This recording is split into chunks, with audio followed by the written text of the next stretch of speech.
یہ آپ نے کچھ لوگوں کو یہ کہتے ہوئے سنا یا نہیں کہ کوئی نبی انتقال کے بعد مدد نہیں کر سکتا، کوئی ولی انتقال کے بعد مدد نہیں کر پائے گا؟ اور اگر تم نے یہ اپنا نظریہ رکھا کہ کوئی پیر پیغمبر گویا اگر انتقال کے بعد تمہاری مدد کرے تو ایسا عقیدہ رکھنا شرک ہے.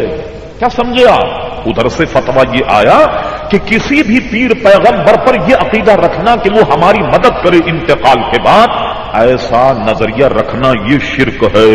یہ فتویٰ تو آپ نے بارہا سنا ہوگا، آج بھی داغا جاتا اور ایک عرصے سے 100 سال سے داغا جا رہا کہ کسی نے اگر یہ کہہ دیا کہ کوئی نبی یا پیر بعد انتقال نفع پہنچا تو گویا یہ شرک ہوگا.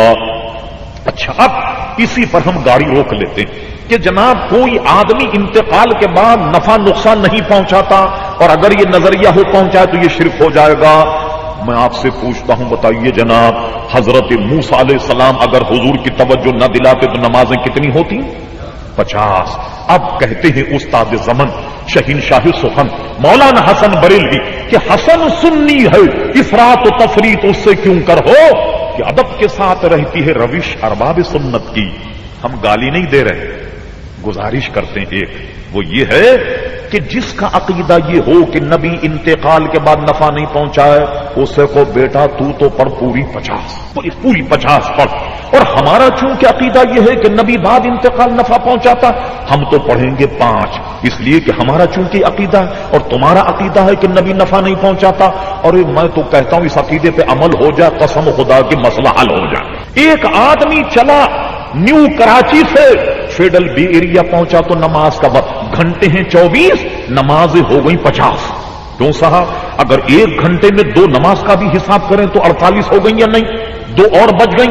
چلیے ہم اوسط لگاتے ہیں اس کا کہ ایک نماز کا وقت جو ہے 25 منٹ. اور رش ہو کراچی کا، نیو کراچی سے چلا تو نہ ہوگا کام یوں ہوگا پھر کہ جناب سین یہ ہوگا کہ ایک بغل میں وضو کا لوٹا، ایک بغل میں مصلی، اور بھائی گاڑی روکو بھائی فیڈل بیریا نماز کا وقت ہو گیا. چلیے صاحب حضرت اترے، نماز پڑھی، نماز پڑھنے کے بعد پھر رش کا موقع، تنہٹی پہ پہنچے تو نماز کا وقت ہو گیا، بولٹن مارکیٹ پہنچے تو نماز کا وقت ہوا. اور حسن اتفاق سے یہ اگر ڈاکیات پر کام کرتے ہوں، لیجیے اترتے ہی نماز کا وقت ہو گیا.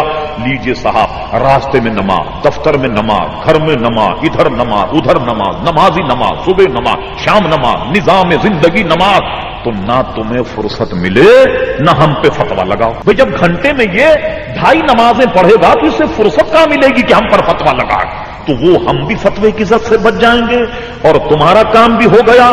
لیکن وہ کام کرو جو تم اپنا ایمان اور عقیدہ بتاتے ہو کہ نبی اگر نفع نہیں پہنچاتا تم پڑھو پوری 50.